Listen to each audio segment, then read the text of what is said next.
C'est la vision la plus effroyable que vous aurez jamais. Putain, Schwarzenegger, il est à fond. La dernière. C'est Beretta qui double, Dans c'est la génial. ville du pic de Dante. Ah ouais, c'est vrai. J'avais pas remarqué. Daniel Beretta, je crois, il s'appelle. Change la nature en cauchemar.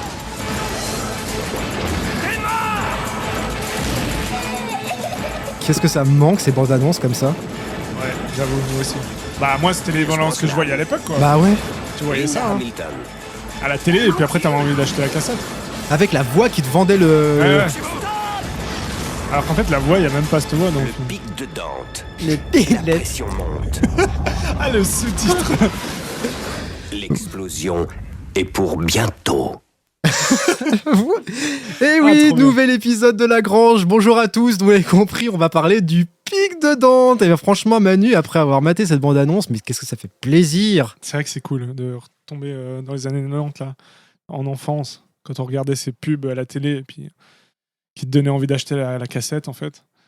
C'est rigolo, hein, quand même. Putain, c'est une autre époque, hein, les bandes annonces comme ça. Oui, surtout que film... Mais bon, toutes les bandes annonces, c'était un peu comme ça, en fait. Mais toutes les bandes annonces, il y avait cette fameuse voix qui te vendait dans un futur lointain. Bientôt, l'humanité devra affronter son destin. Avec des éclairs, parce qu'il fallait des éclairs partout, il fallait du tonnerre, il fallait que ça claque, quoi. Ah ouais, c'était vraiment à fond les ballons, là. Donc, on est sur un épisode rétrospectif, donc on traite aussi bien, donc ne vous inquiétez pas, vous êtes toujours sur un nouvel épisode de La Grange, donc on traite du cinéma, que ce soit des films sortis actuellement, mais aussi ça ne nous empêche pas de faire des petites rétrospectives, des films qu'on a revus, et puis du coup on en parle parce que du coup c'est des films qui nous ont marqués, des films qui nous ont marqués soit parce qu'ils étaient géniaux, cultes ou même de la merde hein, aussi, je pense qu'on peut le dire, mais qui nous ont aussi pourquoi pas sourire ou marrer. Et du coup le Pic de Dante fait partie de ces films qu'on peut considérer comme doudou, qu'on a découvert en cassette vidéo, parce que voilà, c'est le genre de film qu'on aimait bien remater, et moi personnellement, je sais pas toi Manu, moi j'usais la cassette vidéo parce que j'aimais beaucoup le remater. Oh, Ah bah bien sûr, mais la musique est magnifique à part ça. la musique est belle, ouais. Je m'en rappelais plus. Alors quand j'ai revu le film il y a quelques semaines, je me suis remémoré cette musique, mais franchement le thème et tout, il est très beau. Il y a un thème, oui, c'est encore une époque où les films, où les musiques de films avaient un thème. C'est clair. Et les moindres petits films, non, enfin c'est pas un petit film, mais même un film d'action un peu presque série B, comme le Pic de Dante, avait de la musique avec. Une orchestrisation, enfin un orchestre James et tout Newton derrière. Howard, Oui, et puis avec John Frizzell aussi. Enfin, c'est James Newton Howard et John Frizzell à la musique. Donc on le rappelle, c'est un film réalisé par Roger Donaldson qui est sorti en 90, dans les années début 90, 95 ou 97, 95, 97, avec en tête d'affiche Pierce Brosnan et Linda Hamilton, tout fraîchement sorti de Terminator 2. Et du coup, c'était vraiment GoldenEye. De GoldenEye pour Pierce Brosnan. Et du coup, donc, on suit les aventures de Pierce Brosnan qui incarne un volcanologue, donc il étudie donc les volcans et qui a été envoyé par son patron dans une ville qui s'appelle le Pic de Dante où on suspecte qu'un volcan pourrait potentiellement entrer en éruption, ce qui pourrait foutre la merde à Linda Hamilton qui incarne la maire de la ville, qui est en train de fêter un jubilé de la plus belle ville des États-Unis de moins de je sais pas combien d'habitants. Et du coup, le mec il arrive pour dire c'est bien votre petite. C'est génial. Et t'as machin. Oui bonjour, je suis volcanologue, excusez-moi, mais votre ville c'est bien. Ah oui, vous avez vu, on a le trophée. Oui, là, il y a sûrement un volcan qui va péter. Les débuts de films où t'es dans une petite ville, une petite bourgade américaine où qui élisent ils sont en train d'élire la meilleure ville. Le concours de beauté des villes, c'est un peu comme le plus beau village de France. Mais ouais, complètement. Dans les films, je trouve que ça te met tellement dans l'ambiance du lieu, tu vois, t'es dans le film, quoi. Ah oui, puis alors là, t'es vraiment sur l'image d'Épinal de ces villes américaines paumées dans la montagne avec ces rednecks bûcherons qui aimait bien jouer au billard, au pool, tu vois, en sirotant une petite bière au pied de la montagne. Donc voilà, c'est un film d'action catastrophique. Ouais. On suit du coup leur péripétie parce que forcément, le volcan, qu'est-ce qui se passe ? C'est un film catastrophe. Un film catastrophe pur et jus parce que forcément, Harry Dalton, donc le personnage de Pierce Brosnan, il suspecte. C'est le seul à suspecter que franchement la montagne va exploser parce que lui, il a un truc que les autres volcanologues n'ont pas. Il a le pif. Tu comprends ? Les autres ont des sismographes, mais lui, il a le pif. Il sent la montagne. Mais lui, il a de l'expérience aussi. Il a eu un... Tout d'un coup, je rends ça très sérieux. Il a eu un passé, douloureux, parce qu'il y a eu un accident qui a tué sa compagne. Et Oui, aux Philippines, il y a une explosion ouais, d'un c'est ça, c'est la volcan. scène Et d'intro. puis la scène d'intro, ouais. On voit donc un accident. Et puis, effectivement, c'est un peu le principe des films catastrophes. Finalement, voilà, sur la même structure qu'est Les Dents de la Mer. C'est un Celui-là classique. est très proche, je trouve. Et très, Des Dents de la proche Mer. et très proche du héros aussi du film d'action des années 80, parce que Harry Dalton, c'est le meilleur de la bande déjà, c'est le meilleur élément. C'est le plus intelligent, c'est le plus fort. Il a toutes les caractéristiques déjà du sur-héros, tu vois. Pour un volcanologue, tu vois, il a déjà. Déjà, c'est Pierce Brosnan, donc il est déjà beau gosse. Le mec, il arrive en James Bond, et puis t'as envie de lui dire calme-toi, calmos, gars. C'est clair. T'es volcanologue, ça veut dire que t'étudies les pierres et puis les vapeurs de soufre. Donc. Ouais. Ah non, mais c'est vrai que c'est dans les années 90, on était un peu over the top, quoi. Donc beaucoup de ces films comme ça, on n'a plus l'habitude maintenant. C'est pour ça que c'est rigolo de revoir des films anciens. Anciens, des années 90, c'est que t'avais ce truc, voilà, il y avait une idée, elle allait, tu vois, c'était pas très. Allez, on le fait, vas-y, puis on y va à fond. Au bout, tu vois. Il y a un truc qui marche. Pierce Brosnan en volcanologue, que personne ne croit, etc. Il est crédible, quoi, dans ce film. Mais complètement, parce que c'est pas, faut dire que c'est pas non plus un très mauvais acteur, c'est plutôt un bon acteur, hein. Il fait quand même le job, hein. Il avait très bien endossé le rôle déjà de James Bond dans GoldenEye, hein. C'est ce qui a fait aussi le succès. Je trouve qu'il le faisait plutôt Moi, bien. à l'époque, j'avais vu ça, je pense, oui, parce que je voyais qui était Pierce Brosnan, tu vois. J'avais vu James Bond. On avait vu James Bond, donc on avait vu les James Bond peut-être aussi avant, mais pour nous, tu vois, Pierce Brosnan, oui, c'était James Bond. Puis il y avait qu'un seul James Bond, c'était GoldenEye. En 97, on avait quand même, on avait 10, 11, entre 10 et 12 ans, quoi. On était petits, hein, quand Donc Xenon a top et puis elle se fait la scène sadomaso avec le mec. Moi, ça m'a je l'ai choqué. pas vu Hein. au ciné, donc je l'ai peut-être vu après, remarque. Non, mais je sais que je l'ai pas vu au cinéma en tout cas le film. Ça c'est sûr. Non, moi non plus. Le GoldenEye, ni pique de Dante.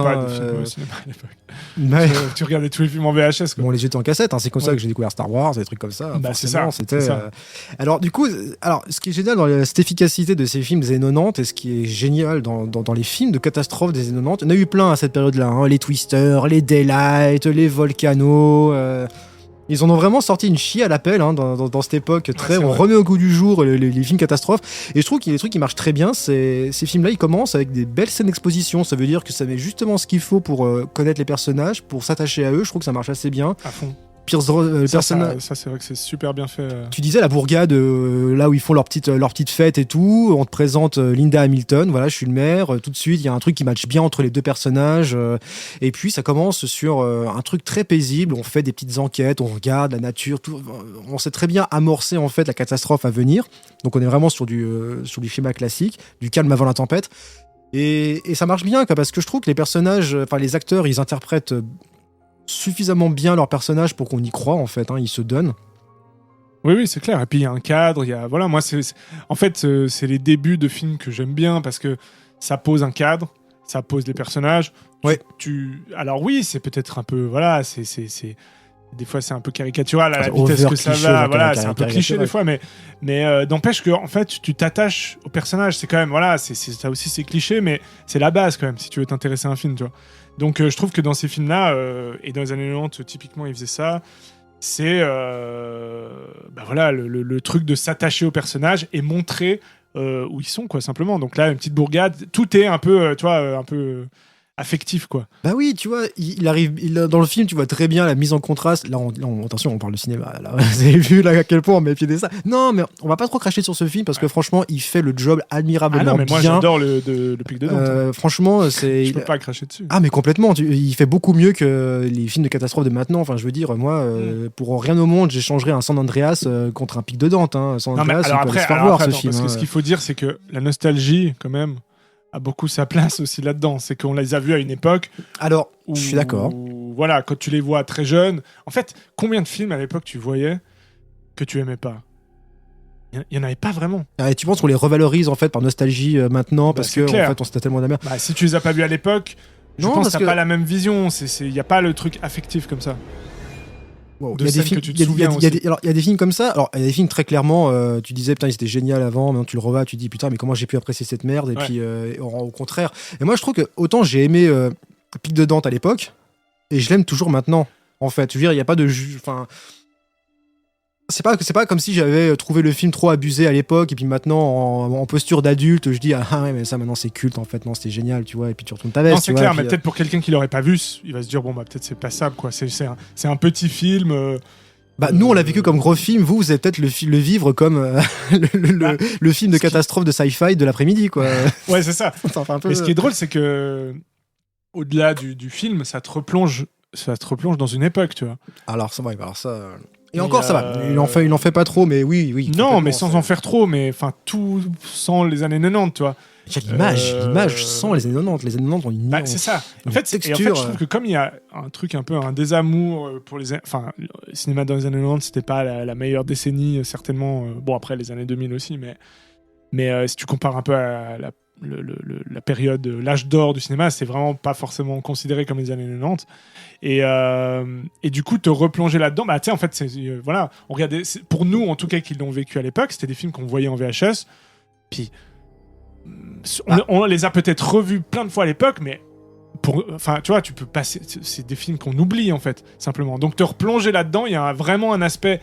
Je sais pas, je trouve un truc. Oui, mais parce qu'à l'époque, on était aussi assez attiré par ce que vendait le film, plus par qui l'a réalisé ou qui joue dedans, tu vois. Pour moi, Pic de Dante, c'est un film sur les volcans, il y a des volcans. Bah, c'est clair. Voilà, c'est comme aller voir, c'est comme aller voir Anaconda, tu vois. Bah, voilà, c'est clair. Bah, mais bon. Après, d'ailleurs, on peut parler du réal, on peut parler des acteurs, ce qu'ils ont fait. Mais oui, alors pourquoi on a aimé, en fait, finalement, même aujourd'hui, en le regardant aujourd'hui, pourquoi ça marche encore un peu Alors. Déjà, pour ma part, je trouve que les personnages sont toujours aussi attachants. Hein. Moi, j'aime beaucoup. Alors, c'est un arc classique, tu vois. Et ils vont fatalement tomber amoureux. Lui qui a passé son deuil, tu vois. Puis elle aussi qui s'est séparée. Ils vont l'événement catastrophique va forcément les faire copuler un jour, tu vois. Donc, c'est le schéma classique aussi de ces films d'action, tu vois, où le héros et la nana, ça fait très vieux jeu, hein, franchement. Hein, voilà, c'est le genre de truc que tu vois beaucoup, de moins en moins maintenant. Hein, le truc de la PN, ils finissent en s'embrassant. Mais ça marche bien. Et moi, je trouve que techniquement. T'as spoilé le Pic de Dante. Ah oui, ils s'embrassent à la fin. Non, mais vous avez j'avais même oublié. Mais c'est vrai que ils hésitent pas comme aujourd'hui. Bah, voilà, on se dirait non, mais aujourd'hui on pourrait pas faire ça. Tu vois, il y a ce truc un peu, c'est trop direct. Il y a beaucoup moins le love interest. Tu vois, même un film comme Mission Impossible récememement, il y a eu une amorce d'une ambiguïté de love interest entre Tom Cruise et puis la nana par Rebecca Ferguson. Et puis jamais n'est vraiment montré. Enfin, on va plus trop dans le cliché. Non, c'est clair. Après, voilà, c'est pas le seul. C'est pas le seul cliché. T'as aussi toute l'équipe de volcanologues, donc qui sont qui sont des professionnels, hein, mais comme Pierce Brosnan. Mais en gros, Pierce Brosnan, il a un peu ce truc de héros en fait, vraiment où lui c'est au feeling, tu vois. Alors que les autres, il sent le truc, il regarde la pierre, il sent la pierre, il lèche la pierre et puis il se dit ouais, ça va péter. Et évidemment, c'est lui qui a raison, tu vois. Alors que c'est basé sur. Je sais plus si remarque si c'est basé sur quelque chose vraiment de concret, mais Paul, cette montagne est une vraie bombe, ça va fausser. Harry, faut que tu te calmes, va prendre 2 semaines de vacances et tout, c'est bon quoi. Mais par contre, j'aime beaucoup les seconds rôles.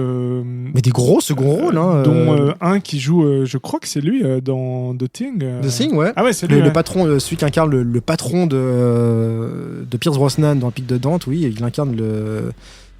On va retrouver l'acteur, mais je sais plus son nom. Bref, mais c'est rigolo de le revoir là-dedans. Et puis ben voilà, c'est vrai qu'il y a ce truc.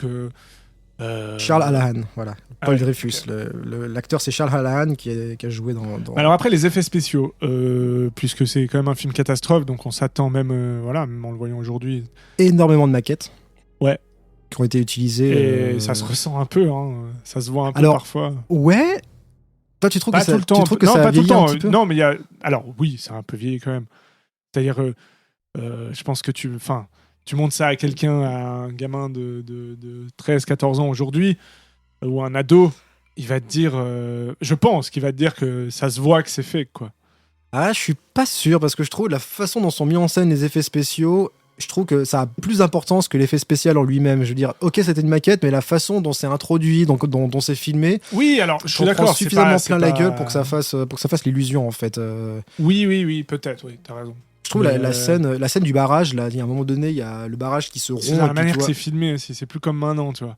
Il y a ce truc des plans serrés sur la fumée, enfin, il y a un truc un peu, je sais pas comment dire, cacher ce qu'il faut pas voir, tu vois, alors que maintenant on peut faire ce qu'on veut. Oui, alors donc, complètement. Ouais. Tu vois, même quand il y a un moment donné, il y a un clocher parce qu'il y a donc en fait il y a un peu deux parties du film quoi. Il y a la partie où il y a l'avertissement de Pierce Brosnan et son combat pour en gros leur dire qu'il va vraiment se passer quelque chose, et puis il y a de plus en plus de signes qui font comprendre que alors que nous, spectateurs, le on a déjà réchauffement de compris l'eau, où depuis ils le trouvent début. des cadavres dans les sources Voilà, chaudes. il y a une scène qui t'a marqué comme moi à l'époque. Ah oui, les petits Avec des gens qui essaient les petits baigneurs. qui veulent coucher ensemble, ou je sais pas ce qu'ils font. Et puis ils sont dans une source chaude dans la montagne. Et puis si tu veux, et puis ils crèvent, je crois, non? Parce qu'il y a une mini éruption volcanique sous l'eau qui bouillante l'eau, et puis du coup qui la rend, je sais pas. Donc la première alerte. Après, il y a d'autres signes. Avec un écureuil mort qui m'avait bien marqué à l'époque d'ailleurs.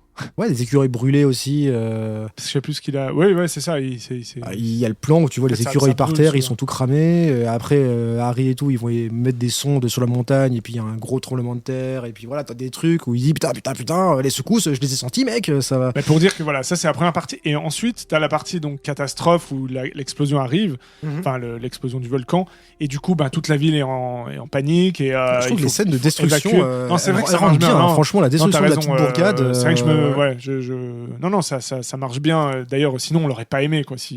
Ah ouais, parce que et là tout est en effet pratique aussi. Là, ils ont vraiment détruit des décors entiers, le clocher de l'église. Ouais, voilà, tout le ça, clocher. On voit qu'il y a. Oui, ok. Je sais pas comment ça a été fait. Toi, pour moi, on voyait que c'était en Sagex quoi, presque. Non, alors il y a eu des scènes totalement maquettes, mais il y a eu des scènes, le clocher par exemple, ils ont vraiment construit un bout de la ville, okay. Et puis ils l'ont fait. Alors c'est marrant parce que moi j'avais vu le making of, c'était mon premier making of que j'ai vu d'ailleurs, de ce que c'était un making of, tu vois. Et ça, le making of, tu pouvais le voir après le film, sur la VHS. Ah ouais, ouais, sur la VHS de Pic dedans, tu finissais le film et puis après t'avais le droit à, je sais pas, une quarantaine de minutes ou une petite heure de making of sur des interviews de Roger Donaldson, de l'équipe et tout ça, et de toute la partie effets spéciaux. Et c'est là que tu vois que le barrage qui s'est rompu, tu sens que c'est une maquette. T'as les bagnoles sur l'espèce d'autoroute, l'arc autoroutier, là, tout ça c'est maquette aussi, c'est clair. Mais je trouve que ça fonctionne encore assez bien. Pareil, le torrent de boue, la coulée de boue aussi. Non, mais en fait, ouais, à cette époque-là, il y avait aussi, c'était des, je sais plus comment, des pistes sets, ou je sais plus comment on dit en anglais, mais des set pistes, pardon. Vraiment des scènes où en fait, enfin voilà, les scènes marchent bien, quoi. Il y a une scène après l'autre, surtout dans la catastrophe où effectivement, oui, chaque scène fonctionne, quoi. Moi, je trouve, même aujourd'hui encore, sur moi, ça fonctionne en tout cas. Oui, puis il y a aussi des idées de scènes, et c'est ça qui était génial à cette époque-là, c'est que les gars avaient beaucoup d'idées. Alors après, t'avais les moyens, t'avais pas les moyens, mais les mecs avaient avant tout des idées, et puis ils étaient assez inspirés de mettre en scène différentes situations face à la catastrophe. C'est que tu mets un volcan, donc du coup, tu mets un volcan qui explose, qu'est-ce que ça implique visuellement dans ce qui va arriver aux gens, et puis visuellement, qu'est-ce que ça va impliquer à montrer aux spectateurs. Donc qui dit volcan, dit fumée, dit de la lave aussi, et puis je trouve que les séquences de lave, quand ils s'échappent du chalet, et puis tu vois, t'as la coulée de lave qui les poursuit, alors pour le coup, la coulée de lave est en full CG. Je trouve qu'il n'a pas trop mal vieilli encore. Et puis après, il y a ces fameuses scènes. En fait, ce qui marque, c'est des scènes qui sont pas forcément liées aux effets spéciaux. En fait, t'as cette fameuse scène où il traverse le lac qui est saturé par la lave et du coup qui est saturé d'acide. Et du coup, tout le lac il est acide. Et puis tu vois que t'as ces plans où tu commences à voir l'eau, l'acide qui ronge la coque du bateau. Et puis ils doivent traverser ce lac paumé. Et puis à un moment donné, l'hélice elle est rongée. Enfin, il y a des moments de pur suspense, cinéma à suspense qui est très propre. C'est une scène, tu vois, avant il y a une scène avec la grand-mère aussi où ils doivent récupérer la grand-mère qui veut pas sortir de chez elle. C'est cette scène-là. Après, ils partent en bateau justement et puis elle se sacrifie. Effectivement, c'est la suite de cette scène. Et et puis comme je te disais, il y avait la scène où il y avait les baigneurs qui au début tout ça c'est des idées où les mecs c'est des petites scènes qui je pense qu'ils marchent encore aujourd'hui. Et ça tu retrouves ça je trouve beaucoup dans ce cinéma un peu action catastrophe de cette époque-là, c'est que tu te souviens de scènes qui restent parce que l'idée était suffisamment forte. Une autre scène dans le Pic de Dôme qui était pas mal, c'était l'hélicoptère, là, il y a un mec qui vient chercher les gens en hélicoptère alors qu'il y a des nuages de cendres et tout ça, puis l'autre il lui dit avec le nuage de cendres, faut pas voler quoi, vous êtes fous, ça va complètement bousiller les turbines, je sais pas quoi, le rotor. Et puis après tu vois forcément, puis en plus ils te vendent bien le personnage du pilote d'hélicoptère avant, qui est un mec qui est obsédé par le fric, il est vénal comme c'est pas possible, donc Il demande plus de fric. Il demande plus de fric tout le temps pour ses heures sup. Donc, tu vois, là aussi, l'art d'amorcer les personnages avant et puis après les utiliser après. Mais c'est old school en fait, simplement. C'est complètement old school. C'est le cinéma classique. D'ailleurs, le cinéma catastrophe est pas né dans les années 90. Hein, c'était vraiment dans les années, je pense, 70. Oui, il y a eu les gros blockbusters. Montparnasse, je veux dire. Comment dire, la Tour Infernale. L'aventure du Poséidon. Voilà, il y a eu c'est Tremblement ça. de terre aussi avec Charlton Heston. Donc ça reste. Et puis, Jaws, quoi. Vraiment, un peu, même si c'est pas un film catastrophe, mais en fait, ça joue la structure a été. Voilà, exactement. Ça joue utilisée. sur ce moment de calme. Il y a des petites alertes, et puis après, tu sais que ça va arriver. Oui, et puis surtout, ce truc de vraiment. Je sais pas si ça a été fait avant, mais on pense tout de suite aux Dents de la Mer.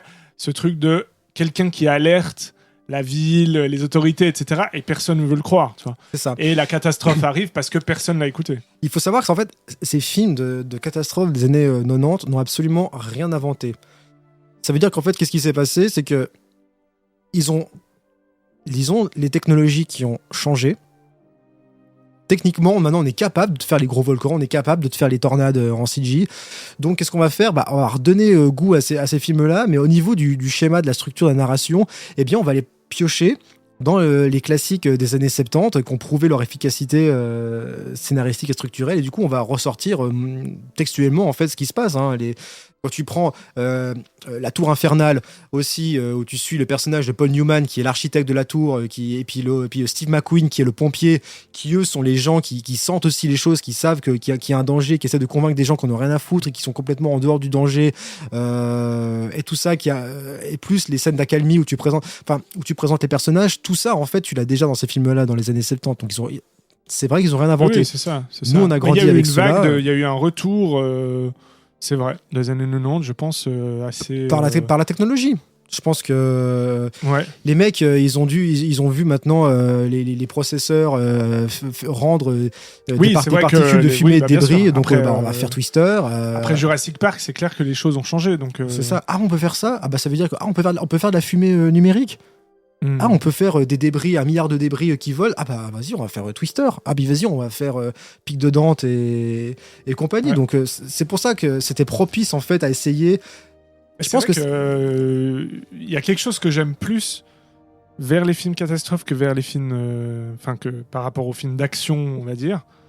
Même si les films catastrophes c'est aussi des films d'action un peu, mais c'est qu'il y a vraiment ce truc de grande ampleur, tu sais. Ouais. Tu vois. En plus, il y a le contexte. Souvent, c'est dans une ville ou une petite ville. Mais je sais pas comment dire. C'est genre si ça t'arrivait, tu vois. Il y a ce truc vraiment de. Tu te mets à la place des personnages et puis t'habites. Et puis, comme c'est des films américains, donc et peut-être ça, c'est encore plus renforcé si tu les regardes aujourd'hui. Mais t'as l'impression juste de replonger dans cette époque. Dans cette ville qui n'existe pas, mais qui pourrait être n'importe quelle petite ville. Alors ça, c'est le côté assez doudou qui remarche. C'est ça. Alors, mais non, mais totalement. C'est pour ça que je disais, le truc nostalgique, je pense qu'il joue beaucoup sur un film comme ça, ou si tu l'as pas vu avant, moi, je pense qu'il y a juste le côté ludique, en fait. C'est des films ludiques, c'est des films de gamins, de bac à sable, tu vois, qui font exploser des trucs, Et en fait, ces films-là n'ont existé En fait, je pense que les mecs quand ils ont lancé cette vague de films-là, de projets comme ça, ils sont beaucoup plus éclatés à savoir, en fait, techniquement, comment on va faire le volcan, les particules de destruction, plus que de l'histoire. L'histoire qui est purement anecdotique, hein. L'histoire, ils ont repioché sur les... C'est des films ils défendent rien, il y a aucun, faut pas aller chercher les sous-messages, les 3e, 4e niveaux de lecture dans ces films, c'est mort, hein. D'ailleurs, on n'a pas dit, mais Roger Donaldson, c'est ça, le réalisateur, il a pas fait grand chose de notable non plus. Il a fait Cocktail, il a fait c'est pas non plus un grand réalisateur reconnu, tu vois. C'est un réalisateur technique, je pense que c'est un bon technicien aussi, il a bien géré le truc. Et en fait, les vraies stars en fait, de cette époque-là, dans ces films-là, comme Le Pic de Dante ou Twister, c'est les équipes d'effets spéciaux. À cette époque-là, c'est les boîtes d'effets spéciaux qui sont les vraies stars aussi de ces films. Parce que tu vas les voir pour savoir qu'est-ce que numériquement, en fait, t'es capable de faire. Mais là, il n'y a pas beaucoup de CGI, par contre. Ah, il y en a. Le nuage de fumée... Alors, oui, non, mais quand je dis CGI... La lave, oui, je vois. Je voulais plus dire les effets spéciaux de manière générale, que ce soit de la CGI, des maquettes... en optique, quoi. Oui, l'effet spécial, le pur effet spécial. Et à mon avis, ces films-là, les mecs sont plus éclatés à ça. Et c'est ça qui est génial, parce qu'en fait, tu vois ces films-là pour savoir... Attends, quelle idée quand on te met un volcan, une vague ou une tornade, quelle idée visuelle du coup tu peux faire. Et c'est ça qui est assez jouissif. Même dans Twister, tu vois quand le mec il fait voler les vaches et puis la vache elle passe 3 fois. Ah ouais. Mais ça c'était en CGI. Il y a plus de CGI dans Twister. Alors, effectivement, il y a plus de CGI, mais est-ce que t'allais voir pour ça, en fait pour, Celui-là, je trouve qu'il a vraiment plus ce côté à l'ancienne. Je pense que même à l'époque... Complètement je sais maquette. Pas, mais il y a un truc... Voilà, il y a vraiment ce truc des maquettes. Donc, c'est pas très rationnel. Enfin, je sais pas si c'est rationnel, mais il y a ce truc de dire... Bah, en fait, quand tu vois un film comme ça aujourd'hui, tu vois juste un film différent. Et comme ça se fait plus du tout, il suffit que tu l'aies vu en plus à l'époque, bah en fait... tu kiffes ce que tu vois parce que y a un truc insolite, tu vois, et c'est comme dans les films où je sais pas moi, bon, les Goonies encore plus, c'est un exemple de vraiment de cinéma doudou, mais parce qu'aussi tu sens le studio, tu vois, tu sens le décor qui est pas naturel, mais ça fait du bien, tu vois. Il y a ce truc vraiment là que tu recherches, tu recherches pas du tout le naturel, tu vois. Non, c'est clair, là c'est l'entertainment à fond. C'est du roller coaster, hein, ces films-là. C'est comme si t'allais voir un grand spectacle, tu vois, d'explosion à Universal Studios. C'est ça, exactement, c'est une attraction. Ça peut être des super attractions à Universal Studios. D'où le côté ludique, d'où le côté que, en plus, on a découvert ça quand on était gosse. Donc forcément, du coup, ah putain, regarde, c'est génial, le truc il explose, il pète, machin. Sauf que je reprends encore une fois l'exemple de San Andreas, film catastrophe avec The Rock, avec Dwayne Johnson. Où il est censé incarner un chef des pompiers sauveteurs de LA, et puis San Andreas, qui dit San Andreas dit tremblement de terre, donc ça se détruit. Et je trouve c'est là où je trouve que l'idée avant l'effet spécial, justement, et ça, on peut en faire tout un épisode sur est-ce qu'il n'y a pas une décroissance de l'idée qui est proportionnelle à la capacité technique qu'on a. Et je trouve que c'est un truc, maintenant, on est capable de, niveau numérique, niveau effets spéciaux, techniquement, maintenant, on est en 2023, on est capable de faire des trucs de fou, même purement numérique. C'est juste que les idées, elles suivent pas. Il y a un truc comme San Andreas, c'est le pur produit d'un film qui aurait l'ambition technique de faire plein de trucs. C'est juste qu'il n'y a aucune idée, tu retiens rien, tout est mou, le mec Alors qu'à cette époque du Pic de Dante, les mecs... Oui, et puis il y avait un truc plus petit. Ils avaient encore envie, quoi. Il y avait un truc, ouais, artisanal, plus petit. Je pense qu'ils ont mis le même nombre de patates. Oui, hein, alors c'est vrai que oui. Mais vu d'aujourd'hui, je veux dire... Mais c'est vrai qu'à l'époque, oui, c'était pas un petit film, c'est vrai. Mais pour moi, enfin, je sais pas. Je sais pas à l'époque, mais ça me paraît une série B, mais même presque à l'époque. Ah oui, mais c'est de la pure... Oui, c'est de la pure série. Alors que maintenant, c'est vrai que... voilà, tu parles de San Andreas... C'est des films quand ils sortent, c'est pas des. Ça reste série. Série, ça reste le grand blockbuster familial. Voilà, blockbuster, c'est pas de la série B, tu vois. Non, mais ça aussi, c'est vendu comme un blockbuster, hein, Pic de Dante. Ouais, c'est autant vendu comme un blockbuster familial que San Andreas pouvait sortir. Emmène tes gosses voir. C'est vrai qu'il y avait quand même du budget pour Pic de Dante aussi.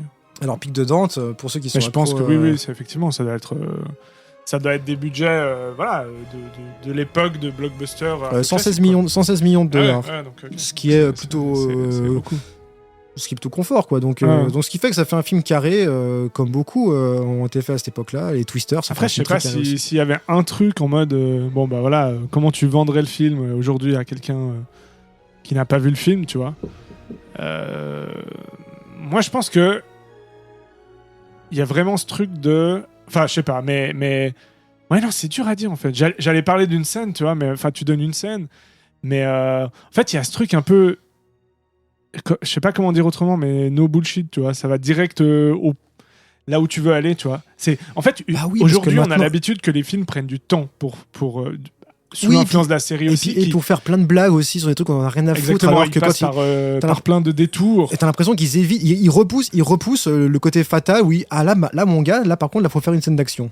Ouais, mais parce que aussi c'est trop flagrant, parce que c'est trop, voilà, justement, c'est trop visible, ce serait trop cliché. Ils savent pas faire.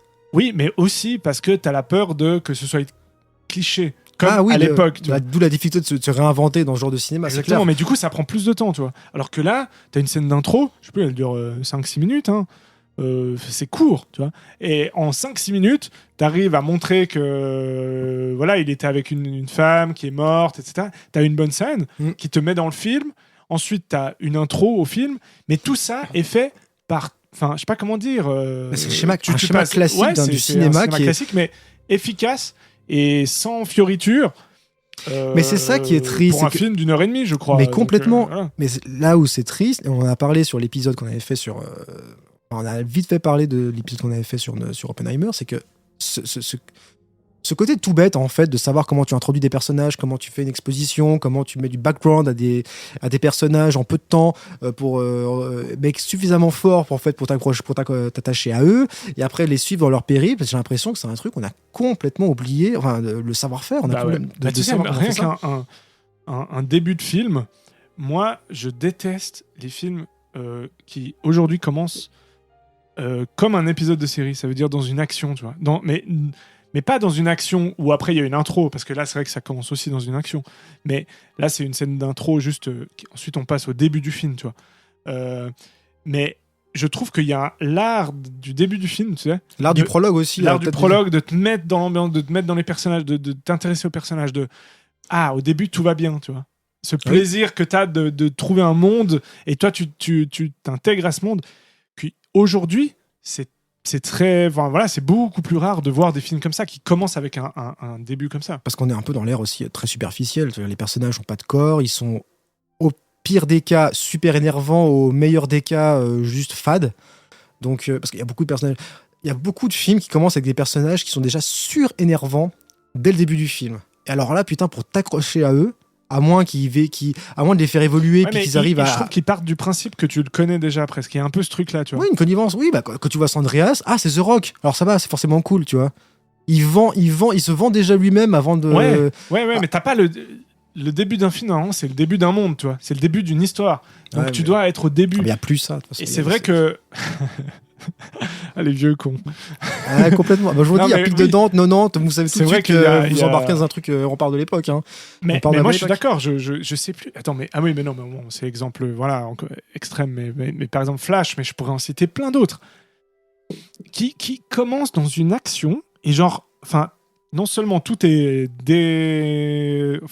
déréalisé et donc rien n'a d'impact, tu vois.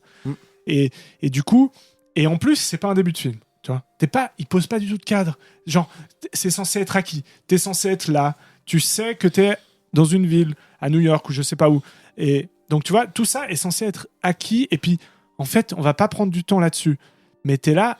Non, il faut aller directement je préfère quand vous prenez du temps au début et puis que vous abrégez peut-être certaines autres choses, que vous prenez 3 plombes pour raconter un truc. Il faut combler les trous pour arriver aux scènes que vous avez envie de voir. Donc en fait, on te remplit artificiellement le film jusqu'à ce que tu aies ta scène où tu vois Michael Keaton qui apparaisse. Après, on te comble les trous en fait avec du rien en fait pour faire tenir la durée pour voir la prochaine scène où tu le vois avec, je sais pas, la Batmobile de l'époque pour te faire plaisir.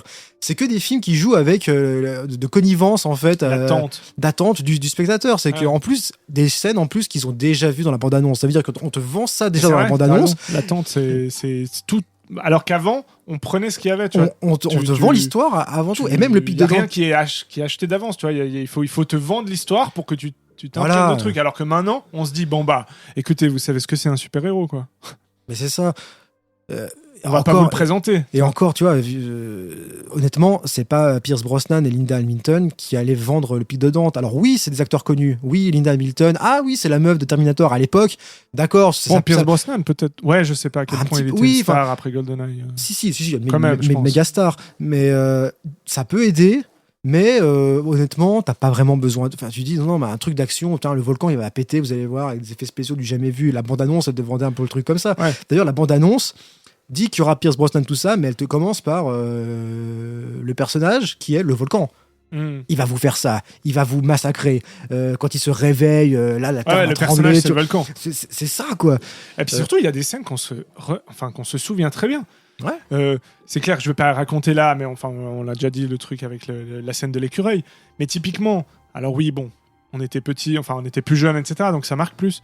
Mais même, je pense que tu le regardes aujourd'hui, tu vas te souvenir de cette scène, tu vois. Il y a des trucs où en fait... Parce que les idées sont fortes, elles sont là. Voilà, je sais pas... Oui, alors effectivement, je sais pas forcément comment expliquer ça, sauf que il y a des scènes que tu te souviens. Or, voilà, plein de films qui pourraient être dans le même genre actuellement. Ah bah c'est sûr, c'est toujours... San Andreas, j'ai pas vu, mais... C'est toujours mieux que de voir The Rock ne rien faire dans San Andreas. Hein. Voilà, juste tu parce vas pas te souvenir là, de scènes, parce qu'en fait...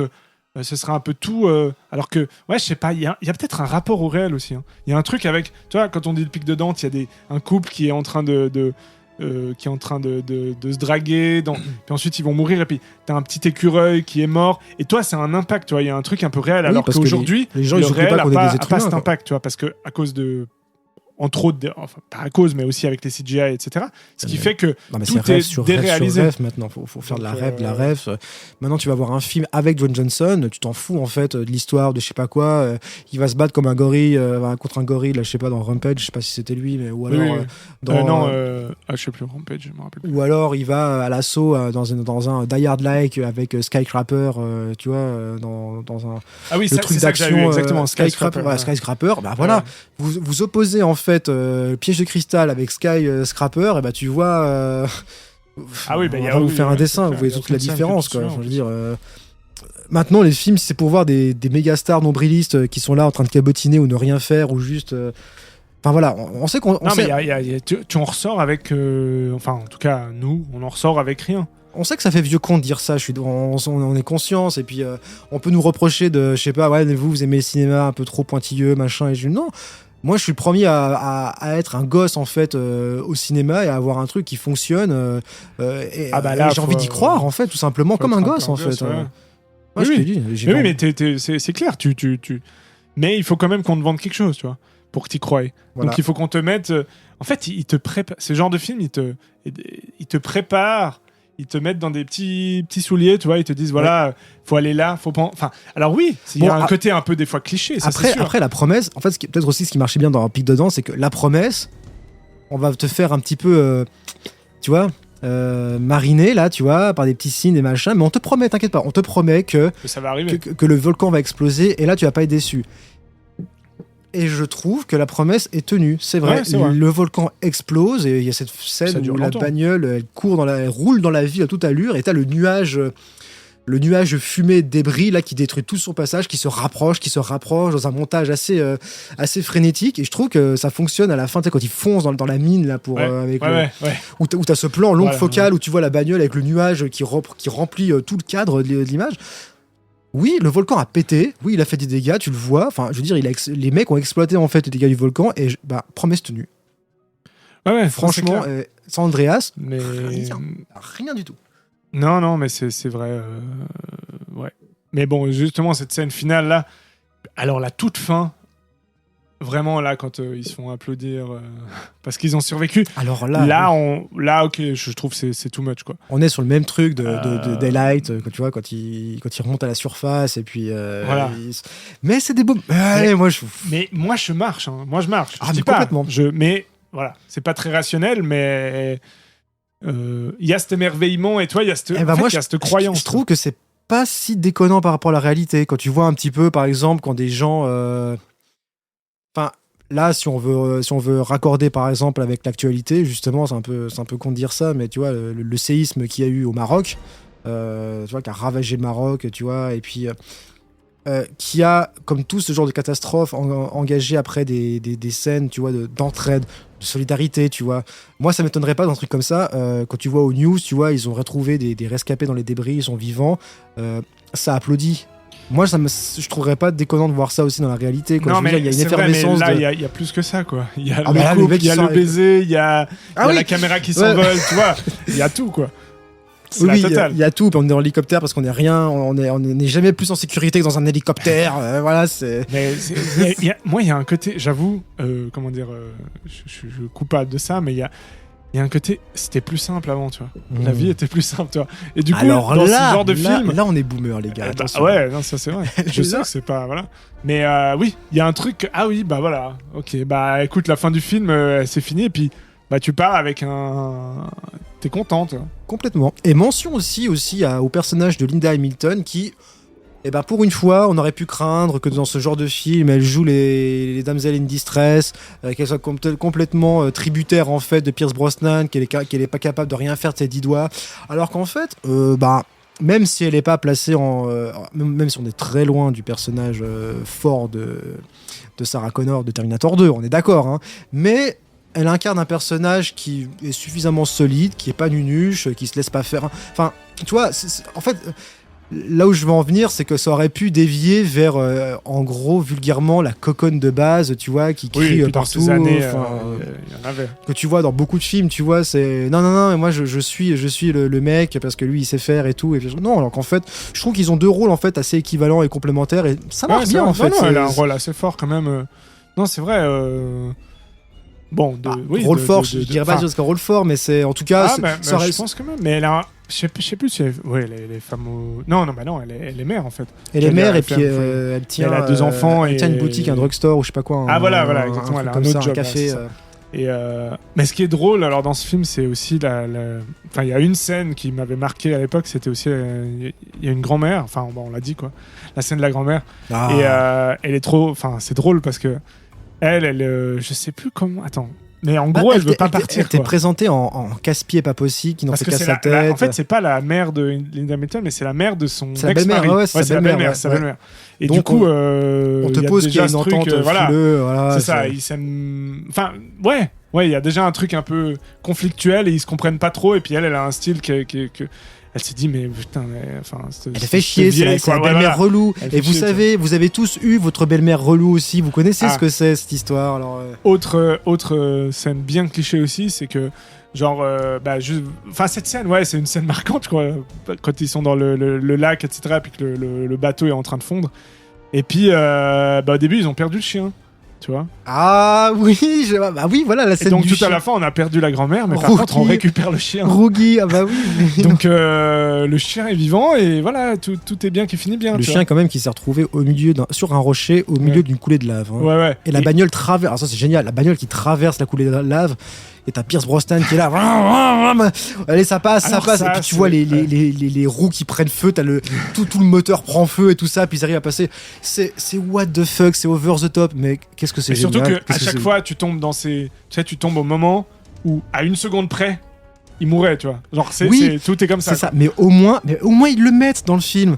Au moins, ils impliquent le spectateur, vont-ils mourir, et ça marche. En fait, maintenant, on ne peut rien, quoi. Je pense qu'il y a vraiment ce truc de cinéma classique, des formules, mais qui fonctionnent en fait. Mais sauf que, effectivement, ils réinventent rien, ça c'est sûr, et c'est certainement cliché. Mais sauf que ça fonctionne quand même parce que c'est des formules qui ont fait leurs preuves. Bah oui, les gars, ils ont pas oublié ce que c'était que d'aller d'aller dans un parc d'attractions et puis d'avoir la sueur froide, enfin le truc. Si tu fais un grand 8, tu vas pas dire c'est cliché votre truc, tu vois.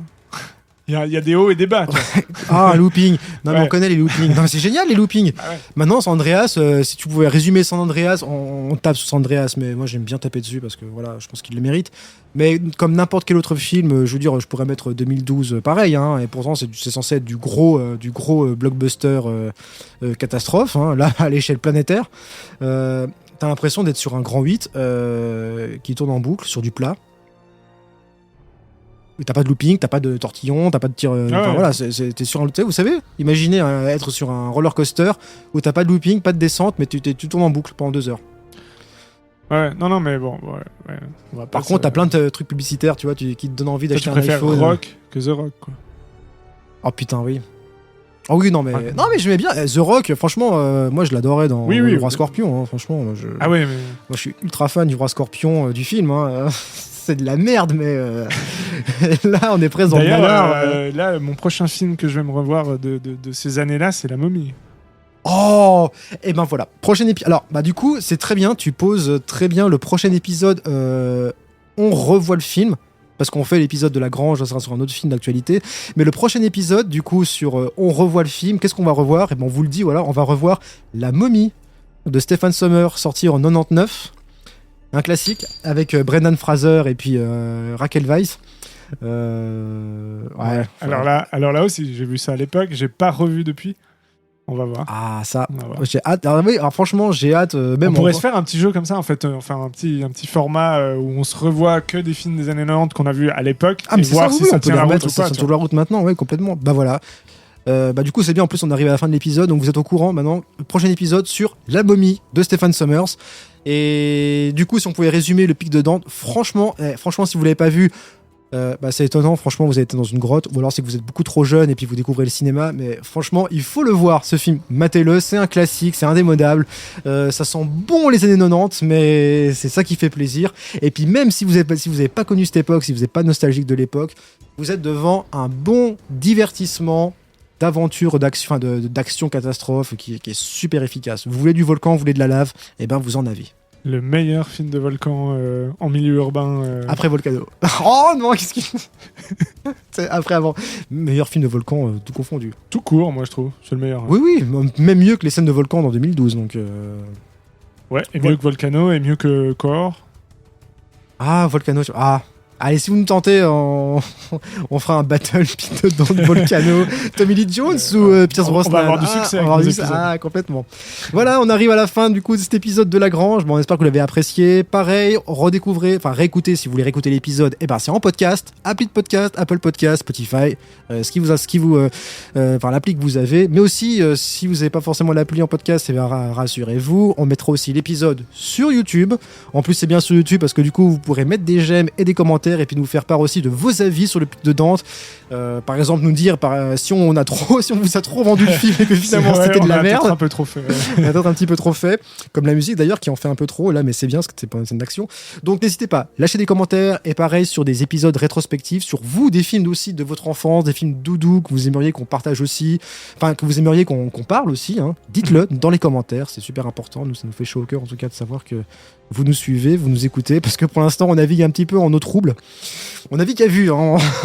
Mais bon, on le fait pour le plaisir. Mais oui. Et puis allez, on se lance dans ce truc de 90s. 90s, prochain épisode, La Momie, ça sera sur La Grange. Bisous les gens. Salut. Ciao Manu, ciao à tous.